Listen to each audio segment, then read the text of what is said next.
नमस्कार, ANB news देख रहे हैं आप। मैं हूं आपके साथ पल्लवी राजपूत। बड़ी खबरों में आप सभी का स्वागत है। चलिए खबरों की शुरुआत उत्तर प्रदेश की खबर के साथ करते हैं, जहां गाजियाबाद के विजयनगर इलाके में बीती रात एक पत्रकार को बाइक पर आए तकरीबन आधा दर्जन बदमाशों ने मारपीट करने के बाद उसे गोली मार दी। गोली उसके सिर में मारी गई है, जिसे गंभीर अवस्था में शहर के यशोदा अस्पताल में भर्ती कराया गया है। घायल पत्रकार की स्थिति जो है फिलहाल गंभीर बनी हुई है। घटना की जानकारी मिलते ही पुलिस के आला अफसर भी यशोदा अस्पताल पहुंचे और घटना के संबंध में परिजनों से बातचीत की। इस घटना में परिजन की तरफ से 3 लोगों के खिलाफ नामजद मुकदमा दर्ज कराया गया है। पुलिस ने मुख्य आरोपी रवि सहित 5 आरोपियों को गिरफ्तार कर लिया है। उनसे पूछताछ की जा रही है। बाकी फरार आरोपियों की भी तलाश की जा रही है। गाजियाबाद में सरेराह हुए पत्रकार पर हमले के मामले में अब सियासत भी तेज होने लगी है। इस घटना को लेकर कांग्रेस की राष्ट्रीय महासचिव प्रियंका गांधी वाड्रा ने योगी सरकार पर हमला बोला। वहीं दूसरी तरफ दिल्ली महिला आयोग की अध्यक्षा स्वाति मालीवाल ने भी बीजेपी सरकार को आड़े हाथों लिया है। इस घटना के बारे में ज्यादा जानकारी देते हुए हम आपको ये बता दें कि जो पत्रकार है उसकी भांजी के साथ छेड़खानी की जा रही थी, जिसके खिलाफ वो तहरीर दी गई थी पत्रकार के द्वारा थाने में। और इस तहरीर के बाद से ही जो आरोपी थे वो नाराज थे और आरोपी ने अपने साथियों के साथ मिलकर सरेराह पत्रकार को गोली मार दी और अब इस मामले पर सियासत गरमाई हुई है।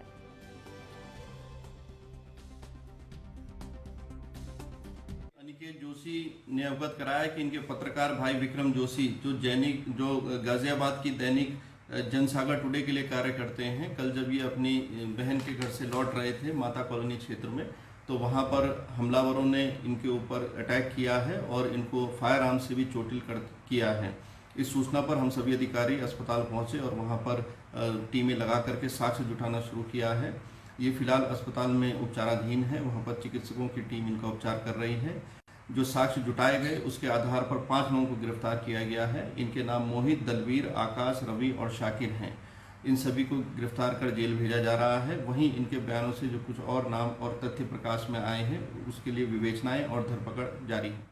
तो कलानिधि नैथानी ने ये जानकारी दी है कि इस मामले में रवि सहित 5 आरोपियों को गिरफ्तार कर लिया गया है। मुख्य आरोपी रवि है और उसके साथियों को भी पुलिस ने गिरफ्तार कर लिया है। लेकिन इस घटना ने कानून व्यवस्था पर एक बार फिर से सवाल खड़े कर दिए हैं। आप देख सकते हैं ये तस्वीरें, किस तरह से 4 से 5 युवक बाइक पर सवार होकर आते हैं और जो पत्रकार है पहले तो उसके साथ मारपीट की जाती है, उसके बाद सिर में गोली मारकर ये आरोपी वहां से फरार हो जाते हैं। ये जो घटना है इसका पूरा सीसीटीवी फुटेज एएनबी न्यूज तक पहुंचा रहा है। ये वीडियो काफी वायरल भी हो रहा है और इसके बाद से ही कानून व्यवस्था पर एक बार फिर से सवाल खड़े हो गए हैं। प्रियंका गांधी वाड्रा ने आपको बता दें कि योगी सरकार को एक बार फिर से निशाने पर लिया है। लगातार विपक्ष हमलावर है, कानून व्यवस्था ध्वस्त होती जा रही है उत्तर प्रदेश में और इसी को लेकर विपक्ष हमलावर है। स्वाति मालीवाल ने भी ट्वीट के जरिए निशाना साधा है उत्तर प्रदेश की सरकार पर। स्वाति मालीवाल ने बीजेपी सरकार को आड़े हाथों लिया है। जिस तरह से ये घटना सामने आई है वाकई में अपने आप में कई सवाल खड़े हो जाते हैं। रोजाना उत्तर प्रदेश से एक के बाद एक कानून व्यवस्था पर सवाल खड़ा करने वाली तस्वीरें सामने आती रहती हैं। आज एक बार फिर गाजियाबाद से ये तस्वीर सामने आई है जहां सरेराह एक पत्रकार को गोली मार दी जाती है।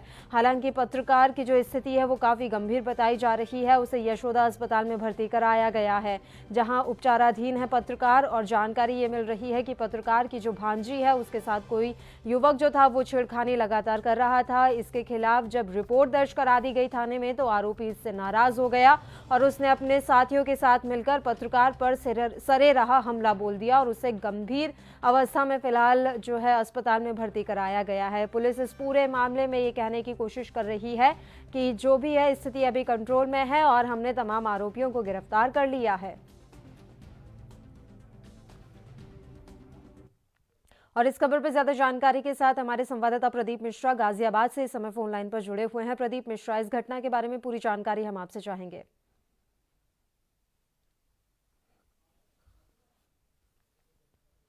प्रदीप, आवाज पहुंच रही है आप तक? प्रदीप मिश्रा तक हमारी आवाज नहीं पहुंच रही है। टेक्निकल इशू की वजह से हम फिर से उनसे जुड़ने की कोशिश करेंगे। तो बीती रात की ये घटना है जहां एक पत्रकार को बाइक पर आए तकरीबन आधा दर्जन बदमाशों ने मारपीट करने के बाद उसे गोली मार दी। गोली उसके सिर में मारी गई है, जिससे गंभीर अवस्था में शहर के यशोदा अस्पताल में भर्ती कराया गया है। घायल पत्रकार की हालत गंभीर बनी हुई है। घटना की जानकारी मिलते ही पुलिस के आला अफसर भी यशोदा अस्पताल पहुंचे और घटना के संबंध में परिजनों से बातचीत की। इस घटना में परिजन की तरफ से 3 लोगों के खिलाफ नामजद मुकदमा दर्ज कराया गया। पुलिस ने मुख्य आरोपी रवि सहित 5 आरोपियों को गिरफ्तार कर लिया है। उनसे पूछताछ की जा रही है। बाकी फरार आरोपियों की भी तलाश की जा रही है। गाजियाबाद में सरेराह हुए पत्रकार पर हमले के मामले में अब सियासत भी तेज होने लगी है।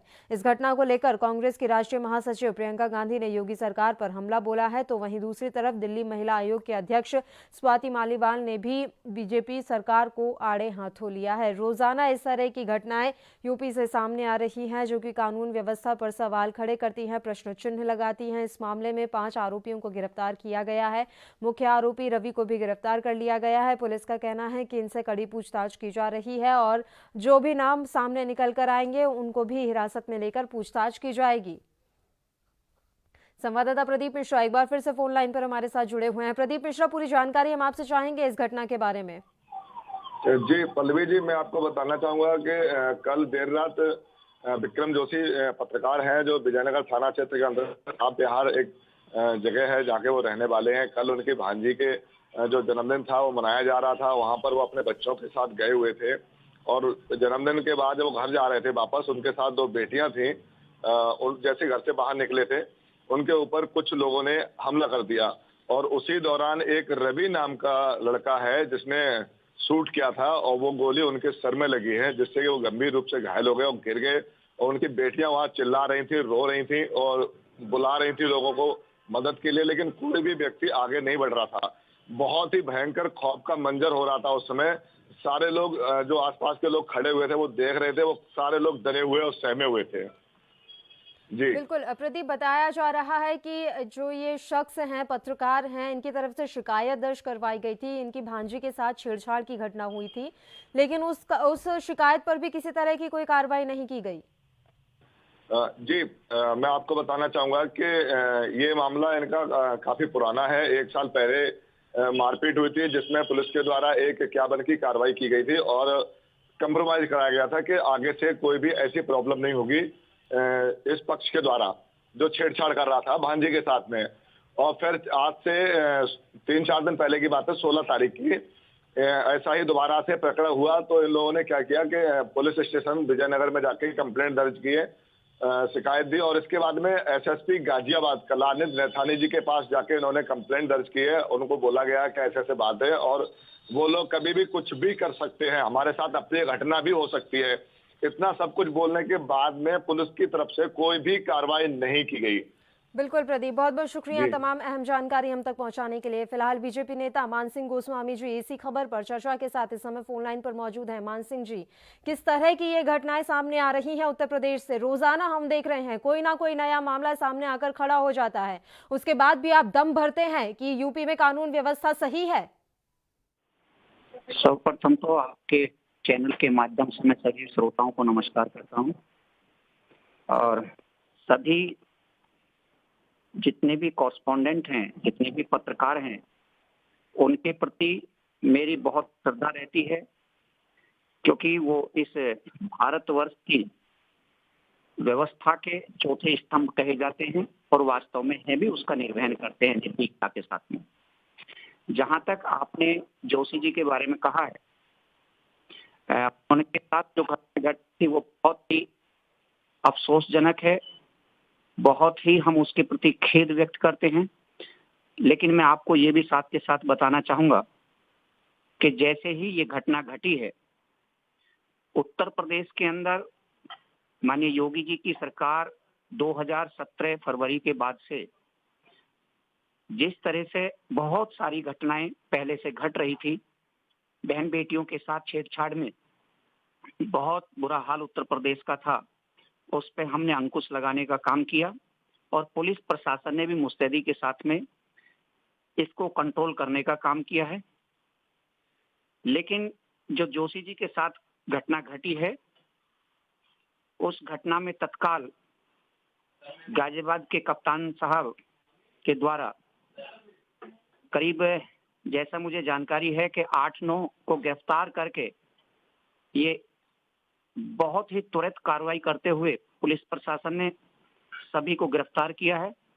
और मैं परमात्मा से प्रार्थना करता हूं कि जोशी जी कुशल होकर अपने परिवार के साथ में आएं और हम सब उनकी कुशलता के लिए प्रभु से प्रार्थना करते हैं। जी, मैंने आपकी बात बहुत ही इत्मीनान से सुनी। अब आप मेरी बात ये सुनिए सर, ये जो त्वरित कार्रवाई आपने की है वो तब की है जब बात बिल्कुल हाथ से निकल गई, ठीक है। ये कार्रवाई पहले कर दी जाती होती तो शायद बात इतनी बढ़ती ही नहीं। जोशी जी के द्वारा बार बार शिकायत की जा रही थी कि ये लोग मुझे धमकियां दे रहे हैं, हम सुरक्षित नहीं है। उस समय सुरक्षा क्यों नहीं मुहैया करवाई गई, या जो लोग धमकियां दे रहे थे उनके ऊपर कार्रवाई क्यों नहीं की गई?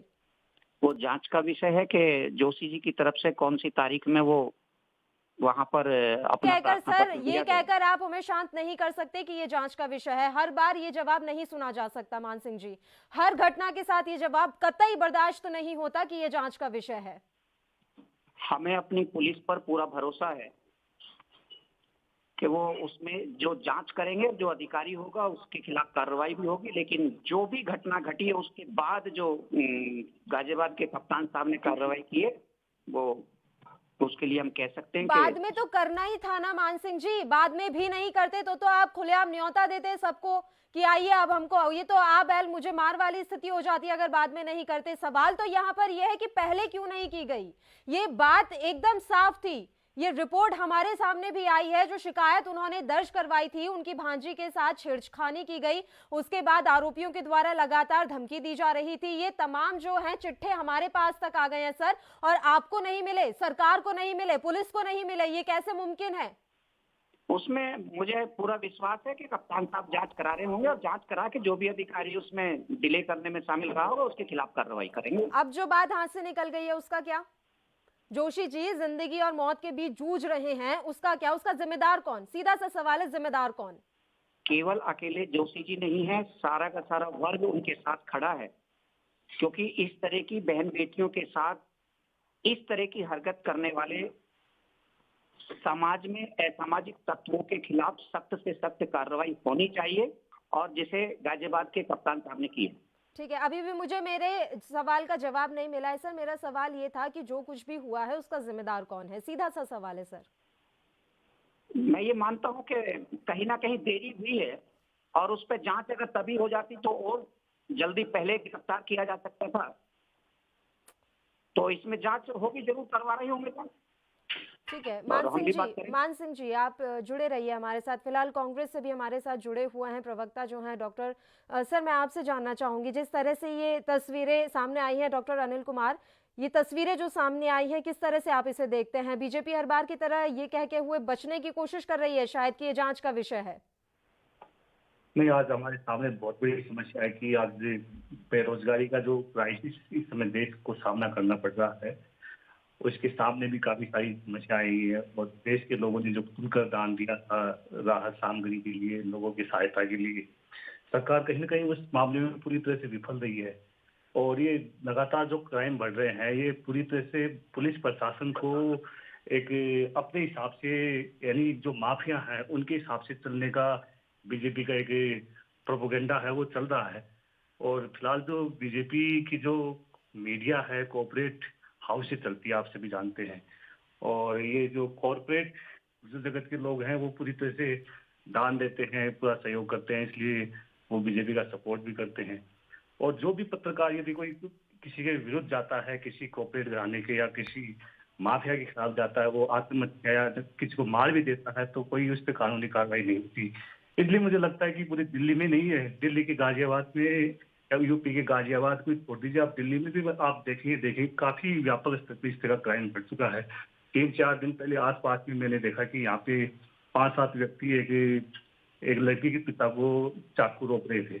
जब हम गए तब तक वो भाग चुके थे, और किसी ने भी उसके ऊपर FIR नहीं करवाई, और वो वापिस वजह चल रहा। तो आज ये की समस्या आ गई है कि उन लोगों पे कोई कानूनी कार्रवाई होती नहीं है, इसलिए इस तरह के लोग के जो हाथ हैं खुल गए हैं इस तरह के क्राइम करने के लिए। तो कहीं ना कहीं पूरी तरह से सरकार को तो इसकी जिम्मेदारी लेनी पड़ेगी, क्योंकि जब तक वो इस पर एक्शन नहीं लेंगे तब तक ये क्राइम बढ़ता ही जाएगा। और आज ये कोविड-19 के कारण काफी युवा जो हैं बेरोजगार हैं, इधर उधर गलत काम भी करने लग गए हैं, तो इसके ऊपर भी सरकार को संज्ञान लेने की आवश्यकता है। मान सिंह जी, वाकई में ये बात आपको माननी पड़ेगी, इन जो ये घटनाएं हो रही हैं इनकी जिम्मेदारी जब तक सरकार खुद लेना शुरू नहीं कर देगी तब तक शायद वो इच्छा शक्ति भी नहीं जाग पाएगी। आप भले ही तमाम दावे कर दे, तमाम वादे कर दे, यहाँ बैठकर भी आप तमाम बातें कर जाते हैं सर, लेकिन असर होता हुआ नजर नहीं आता। मैं आपको बहुत अचंभे के साथ कह रही हूँ, कल रात 8 बजे भी मैं यूं ही बैठकर यूपी के ही एक मुद्दे पर डिबेट कर रही थी कि किस तरह से तस्वीरें वायरल हो रही हैं, कानून व्यवस्था ध्वस्त है, स्वास्थ्य सेवाएं कहीं ना कहीं चरमराई हुई है, और आज आप देख लीजिए, आज भी मैं उत्तर प्रदेश के ही मुद्दे पर बैठकर ये डिबेट कर रही हूँ। क्यों हो रहा है सर ऐसा? मान सिंह जी,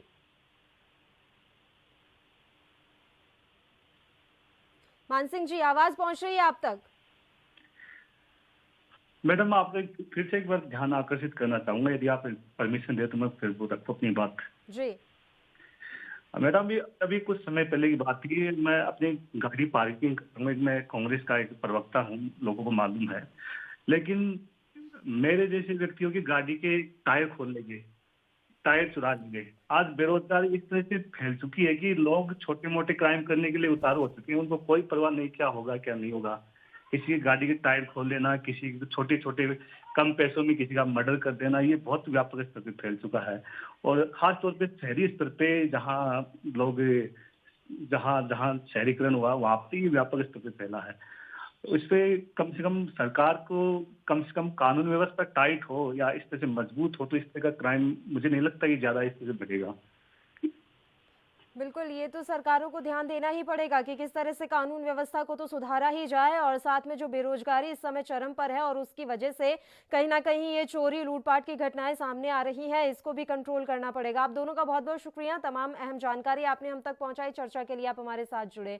तो उत्तर प्रदेश के गाजियाबाद से ये बड़ी खबर थी, और एक अहम खबर भी, जहां सरेराह एक पत्रकार को गोली महज इसलिए मार दी जाती है क्योंकि उसने छेड़खानी का विरोध किया था। उसने अपनी भांजी की छेड़खानी के खिलाफ थाने में तहरीर दी थी, और यहाँ लापरवाही कानून की नजर आई, क्योंकि जब तहरीर दी गई थी उसके बाद किसी तरह की कोई कार्रवाई नहीं की गई, और बात इतनी बढ़ गई कि आज सरेराह उस पत्रकार को गोली मारकर मौत के घाट उतारने का प्रयास किया गया। हालांकि पत्रकार जोशी जी इस समय अस्पताल में भर्ती है और उनकी जो स्थिति है वो काफी गंभीर बताई जा रही है, और वहीं ये भी कहा जा रहा है कि वो अभी जिंदगी और मौत के बीच जूझ रहे हैं। हम ये प्रे करते हैं और उम्मीद भी करते हैं कि जल्द से जल्द स्वस्थ होकर वो वापस अपने घरों की ओर लौट सके, और साथ ही जो आरोपी हैं उनको कड़ी से कड़ी सजा इस पूरे मामले में मिले। ये उम्मीद और ये विश्वास भी है हमारा कि पुलिस शायद इस मामले में अब तो कोई ना कोई कार्रवाई जरूर करेगी। चलिए रुक करते हैं अगली खबर का। कोरोना संक्रमण की विस्फोटक रफ्तार को रोकने के लिए बिहार में भले ही लॉकडाउन लगा दिया गया हो, कुछ लोग हैं कि मानते ही नहीं। ताजा मामला मुख्यमंत्री नीतीश कुमार के गृह जिले नालंदा का है, जहां के भागन बीघा थाना अंतर्गत बोगना गांव में दबंगों ने न केवल ऑर्केस्ट्रा कार्यक्रम करवाया बल्कि तमंचा लहराते हुए बार बालाओं के साथ जमकर डिस्को डांस भी किया। कार्यक्रम के दौरान अश्लील भोजपुरी गानों पर खूब ठुमके लगे। अब इसका वीडियो सोशल मीडिया पर वायरल होने के बाद बैकफुट पर आई पुलिस कार्रवाई की बात कह रही है, लेकिन अहम बात यहां पर यह है कि जानकारी के बावजूद कार्यक्रम को रोकने में पुलिस नाकाम रही। बताया जाता है कि कार्यक्रम के आयोजकों में कुछ शराब माफिया भी शामिल रहे।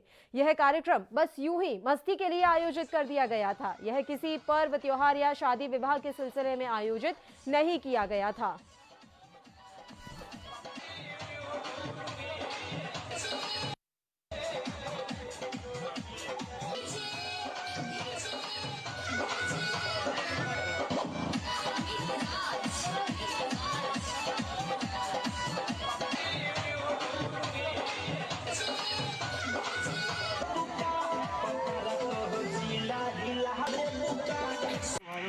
भागन बीघा ओपी क्षेत्र का मामला है, बोकना गांव। इसमें शिव मंदिर और कार्यक्रम किया है। इसमें 10 लोगों के विरुद्ध कांड दर्ज किया गया है, नामजद और अज्ञात हैं। डीजे, भैपर और कुछ अन्य सामान वहां से जब्त किया गया है। छापामारी चल रही है। सर तमंचे पे भी सर ये किया गया है सर? हाँ, इसकी जानकारी मिली है। वीडियो तो अभी हम देखे नहीं है क्योंकि बाहर नहीं हम हैं, लेकिन उस संबंध में भी रेड किया गया है। जो उसकी पहचान हुई है, जो लोग बताया कि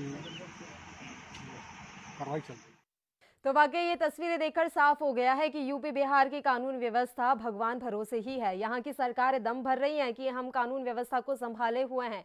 कानून व्यवस्था को बनाए रखने में सरकार ने बहुत बड़ा सहयोग दिया है, लेकिन ये होता हुआ कहीं नजर नहीं आ रहा। बिहार खुद सीएम के गृह जिले की ये तस्वीरें हैं नालंदा की, जहां तो कानून व्यवस्था एकदम चुस्त दुरुस्त होनी चाहिए, वहां के ये हालात हैं कि दबंग आधी रात में इस तरह से ठुमके लगाते हुए नजर आ रहे हैं। हाथ में तमंचा लेकर तमंचे पर डिस्को किया जा रहा है। तस्वीरें नालंदा से।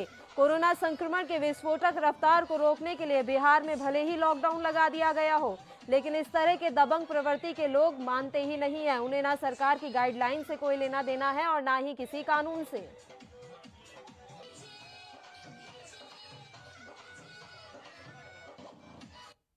क्राइम रिपोर्टर विक्रांत इस समय इस खबर पर ज्यादा जानकारी के साथ इस समय फोन लाइन पर जुड़े हुए हैं। विक्रांत, ये तस्वीरें वायरल हो रही हैं, सीएम नीतीश कुमार के गृह जिले नालंदा की ये तस्वीरें हैं। यहाँ तो कानून व्यवस्था एकदम चुस्त दुरुस्त होनी चाहिए, ये हो क्या रहा है आधी रात में?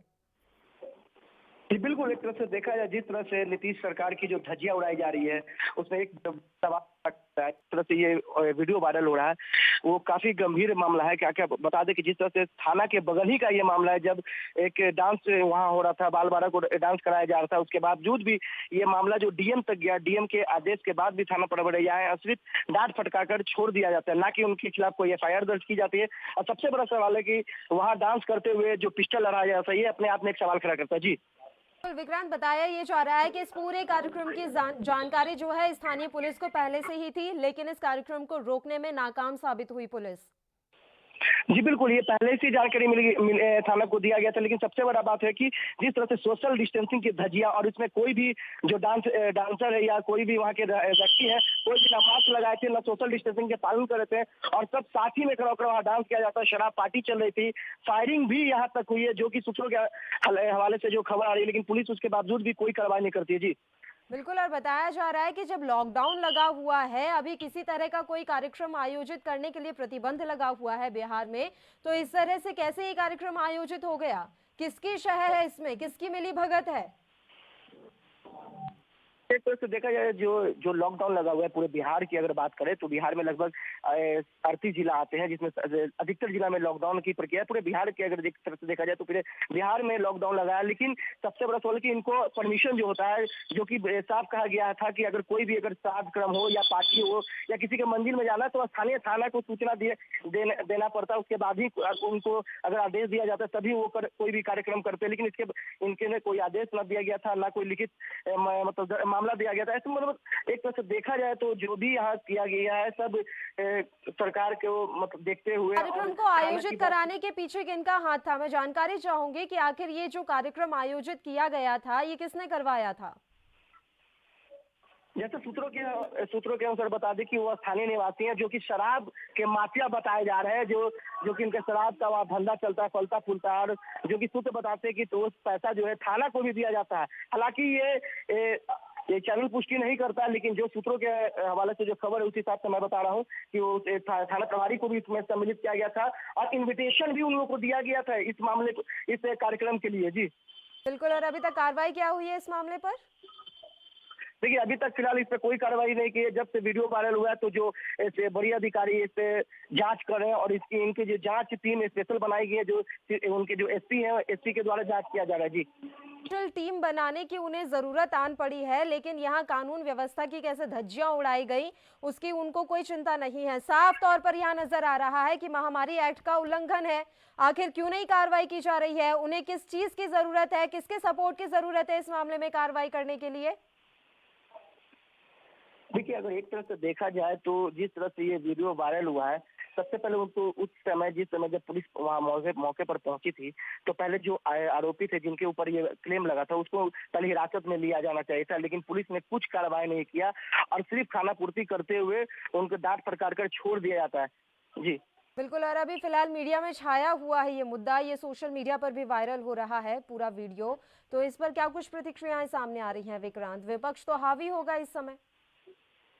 जी बिल्कुल, अगर विपक्ष की बात की जाए तो तेजस्वी यादव इस पे काफी नाराज है और उन्होंने साफ तौर पे कहा है कि ये एक तरह से नीतीश का जंगल राज चल रहा है, जिस तरह से ये वीडियो वायरल हुआ है। अगर हम डीजीपी की बात करें तो गुप्तेश्वर पांडे से भी हमने बात करने की कोशिश की, तो उन्होंने आश्वासन दिया है कि इस मामले में कार्रवाई की जाएगी और जो भी अधिकारी है इससे दोषी पाए जाएंगे उससे कार्रवाई की जाएगी। जी तो शुक्रिया विक्रांत, तमाम जानकारी हम तक पहुंचाने के लिए। तो नालंदा की ये तस्वीरें एएनबी न्यूज आप तक पहुंचा रहा है, किस तरह से आधी रात को लॉकडाउन के नियमों का उल्लंघन किया गया। सबसे बड़ी बात यहां पर यह है कि यहां सोशल डिस्टेंसिंग की तो धज्जियां उड़ा ही गई, किसी तरह का किसी ने कोई मास्क नहीं लगाया हुआ था, हाथ में तमंचा लहराते हुए डिस्को पर डांस किया जा रहा था और अभी तक किसी तरह की कोई कार्रवाई इस मसले में हुई नहीं है। जो भी इसमें आरोपी पाए गए थे उन्हें बस समझा बुझाकर हल्का फुल्का डांट फटकार लगाकर भेज दिया गया। ये साफ तौर पर नजर आ रहा है कि कानून व्यवस्था की क्या हालत है बिहार में। बिहार भी कोई कम नहीं है, लगातार वहां से भी इसी तरह के मामले सामने आते रहे हैं। लॉकडाउन के नियमों का पालन वहां किया नहीं जा रहा है और समय समय पर इस तरह की तस्वीरें भी सामने आ जाती हैं, जो ये बताने के लिए काफी है कि सरकार कितनी गंभीर है कानून व्यवस्था को दुरुस्त करने के लिए। बड़ी खबरों में फिलहाल के लिए इतना ही। मुझे दीजिए इजाजत। देश प्रदेश की तमाम ताजा खबरों के लिए आप बने रहिए हमारे साथ। नमस्कार।